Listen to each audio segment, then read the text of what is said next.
I want to talk about January 1st. Even though it feels like January 1st was a year ago, it wasn't. It was only 2 weeks ago. And I spent January 1st in bed nursing probably the worst hangover of my life. And I didn't go out on New Year's Eve, and I didn't drink a drop. I had the same hangover that many of us had. A 2020 hangover. I rise to support the impeachment of President Donald J. Trump. We have a new name for the coronavirus. The World Health Organization has officially called it COVID-19. A virus is more powerful in creating political, economic, and social upheaval than any terrorist attack. The delivery of refrigerated trucks marks a grim milestone for Arizona and Texas. The sprawl of more than 500 California wildfires. Some very, very poor air quality.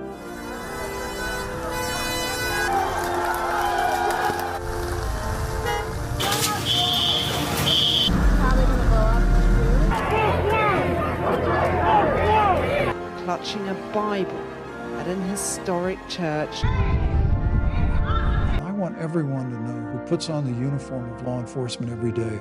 Cases now topping 15 million here in the U.S. 2020 was a lot. It was traumatizing, but at least we all went through it together. You know, like David Geffen quarantining on his $300 million yacht, while grocery store clerks were being treated as subhuman. Or like Kim K pretending things are normal on a private island with a couple dozen of her closest friends, and healthcare workers pretending things are normal wearing the same PPE for a week straight. Or the rich trying to figure out who's going to do their chores, and poor kids trying to figure out where their next meal's going to come from. You know, in it together. But anyhow, that's all in the past, right? Back to New Year's Day. I was lying in bed, nursing my hangover, doing what I thought would be the most soothing, self-nurturing thing, going on an escapist journey down the YouTube rabbit hole of recommendations. After about 5 hours of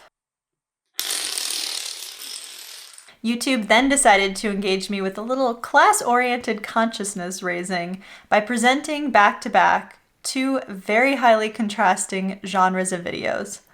The first is, what do you do for a living? In What Do You Do for a Living videos, a young lad shoves his camera phone in the faces of the ultra-rich as they exit their supercars and asks the titular question, what do you do for a living? What do you do for a living? What do you do for a living?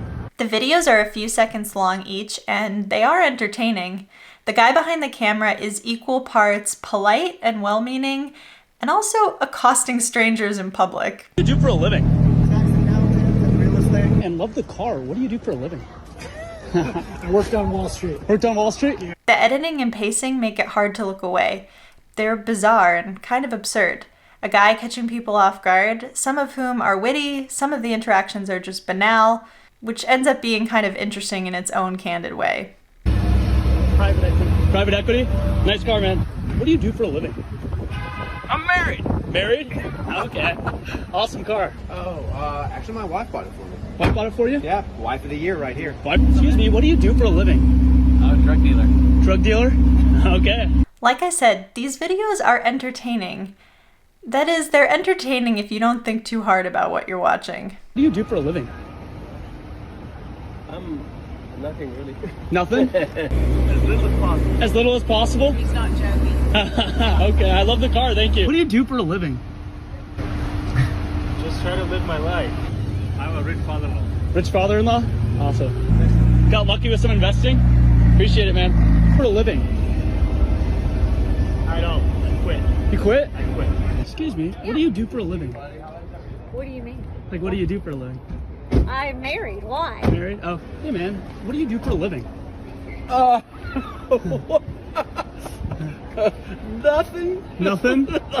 Now, I'm not saying that a person necessarily has to be polite to someone who's shoving a camera in their face in public, and obviously you can't make a judgment call about someone's personality or their entire life history based off a 5-second clip, nor am I begrudging an individual person the right to purchase whatever luxuries they can afford. What I am critical of is something that I think is represented in these videos, and that's a system that allows a very few people to accumulate great amounts of wealth while the majority of people are struggling. And maybe YouTube's algorithm on some level feels the same way. Because after a few "what do you do for a living" videos, the algorithm led me to "why'd you join the army?" Why'd you join the army? Why'd you join the army videos have a similar structure and pacing, a similar joking, cheeky tone. As with "what do you do for a living," they're full of funny sound bites and quick punchlines, 2-second videos that just give you the briefest glimpse into someone's world and probably should be taken with a very large grain of salt. But perhaps it's because the structure is so similar that the difference in content stands out as that much more high contrast. Because in this very tiny window into their world, you see that these soldiers have a vastly different life experience than the people in the "what do you do for a living" videos. Obviously. There's no question about what these folks do for a living. They're in the military. What's on display is why they're there. So why'd you join the army? Huh? Camaros and tattoos, bro. Why'd you join the army? Why'd you join the army? City Hall. Why you join the army? I was bored. Dude, why'd you join the army? So I can kill people. Why'd you join the army? Because I'm a dumbass. Maybe it's easy to see these videos as joking and lighthearted and not give it much more thought than that. But I think that at least possibly on some deeper level, there is an element of "many a true word hath been spoke in jest." Why'd you join the Marine Corps? Because I was stupid. Yep, basically. I walked down the wrong aisle and I saw the wrong people. And I got lost on my way to college. For school. Sad mistake. It was either this or I go to jail. To be a slave. Why you join the army, bro? Become an alcoholic. Why you join the army, bro? So I've already been an alcoholic for 10 years and fit right in. I feel like maybe there's something behind the goofy grins and the nonchalance. The truth is, these young people have given up the life that they had in exchange, hopefully, for something better. Why'd you join the army? I don't know. Why'd you join the army? I don't know. Yeah. I don't know. Honestly, I don't know. The reality of this side of America is that the military recruits the most from rural areas with low incomes and high poverty rates. It's not exactly the land of supercars. Instead, we're talking about small towns where you would find underfunded schools and little economic opportunity. One Air Force veteran, Anthony Clark, said the military doesn't need to draft because poverty is the draft. And it's true. For many, the military is their best option. I had to dig deep to find statistics because, according to this SAMHSA report, the Department of Defense hasn't collected socioeconomic data on recruits since the 1990s. And I think that's by design. In a report from 1997, the top reason that 43% of recruits gave for joining the military was money. Job training was second at 24%, and only 12% gave the patriotic answer, "to serve my country," which is probably the narrative that the DoD would like you to believe is the most common. There are those who see the challenges facing the nation and say, "Send me." They fight for country. They fight for honor. They fight to win. Do you have what it takes? Why'd you join the army? Money. Why you join the army? $20,000 bonus that I never received. I was broke. The best answer I got, I was broke. Yeah. When faced with our extremely unequal capitalist system, these young people opt into the closest thing that our country has to a little pocket of socialism. They have their housing, food, and medical care paid for. They receive money which greatly offsets the expenses of higher education. These are the basics of life, which should be a right for every person in this country. But if you're born on the losing end of capitalism, your best shot at obtaining them might be to join the military. Martinez, why'd you join the army? To pay them college bills. I was broke. Why'd you join the Navy? Get out of my parents' house, bro. Because I got 10 grand out of it. Why'd you join the army? College, bonus, which I never got. So. But of course, the military is not a perfect solution. It comes with a great risk to a person's mental and physical well-being. 7,000 U.S. troops died in Iraq and Afghanistan. 1 in 5 of the 2.7 million soldiers who served in those wars developed long-term PTSD, and thousands of troops were exposed to potentially lethal smoke from burn pits. On top of that, 14% of veterans experience depression, more than double the national average for adults, and they commit suicide at 1.5 times the rate of non-veterans. Meanwhile, those ultra-wealthy people we visited with earlier are greatly insulated from all of these realities, since they're the demographic least likely to send family members into military service. And yet, it's those in the military who defend the way of life that has created and sustained this ultra-wealthy class in the first place. So as I went down the YouTube rabbit hole, watching these videos that are supposed to make you laugh a little before you move on with your day, I was really just amazed at the juxtaposition that they represent. They're really a perfect microcosmic capsule that represents the class divide in our country. It's not that I never realized that this was a problem, but seeing it laid out so perfectly in front of me just really solidified in my mind the idea that we live in two Americas. Wealth and income inequality is the biggest issue facing our country. It's really bad, and it's been getting worse. Over the last 4 decades, virtually all growth in the economy has gone to top-earning households. Improvements in productivity and education have not led to real increases in wages for the lower and middle classes. Until 1979, increases in productivity and hourly wages tracked an almost identical path. But then, as productivity kept increasing, wages stagnated. The additional income that should have been going to workers now started going to enrich the wealthiest. Starting in the late 1970s, workers began to lose individual and collective bargaining power. From 1979 to 2016, private sector union participation went from 34% of workers to just 10% of workers. As unions all but disappeared, wages fell for everyone, because when workers participate in a union, in a given industry, both union and non-union workers experience higher pay and better working conditions. Over time, workers' education levels have increased, and using better technology, they're creating more value than ever.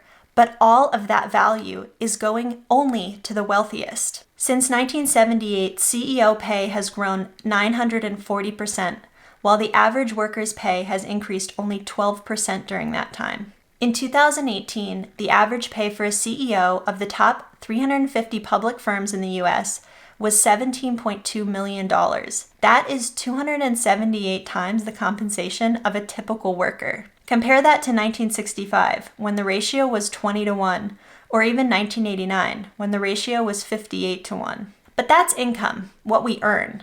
What about wealth? What we own. Since 1989, the wealth gap between America's richest and working class families has more than doubled. First off, we can't even compare wealth between the richest and the poorest because the bottom 20% of Americans don't own anything at all or are in debt. So let's compare the richest 5%, our friends from the What Do You Do for a Living videos, and the second quintile, that is the 20 to 40%. Or the second poorest fifth of Americans. In 1989, a median household in the richest 5% had 114 times the wealth of a median household in the second quintile, $2.3 million compared to $20,300. By 2016, a median household in the top 5% had 248 times as much wealth as the second quintile, $4.8 million compared to $19,300.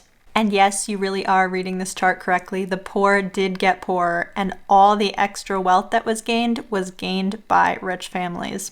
Many factors favor the rich, from tax policy to better education and social connections to access to better investment opportunities and globalization.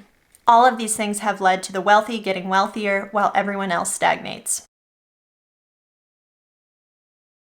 Teenagers entering the workforce today will earn the same wage rate as teenagers almost a generation ago, because the federal minimum wage of $7.25 an hour hasn't been raised since July of 2009. And yet pleas to the government fall on deaf ears.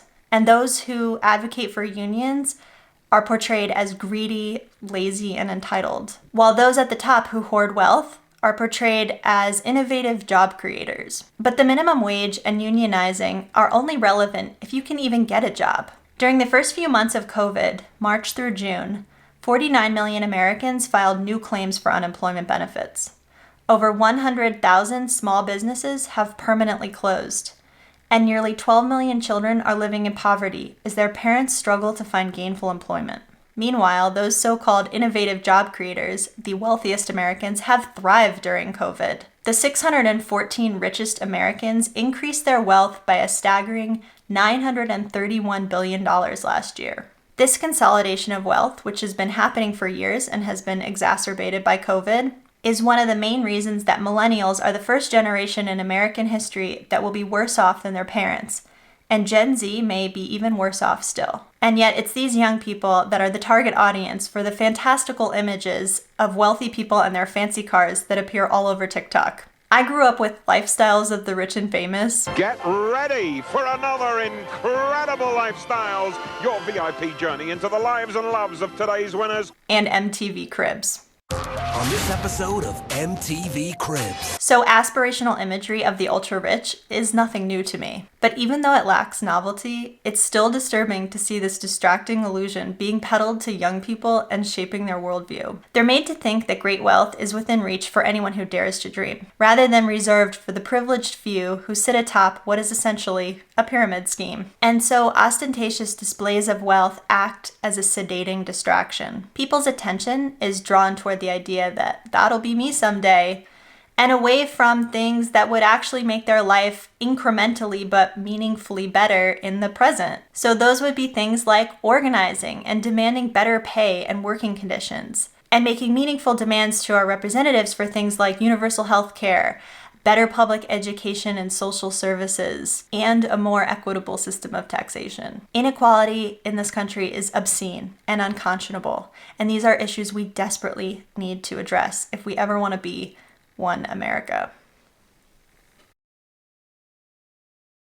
Hey man, what do you do for a living? I valet.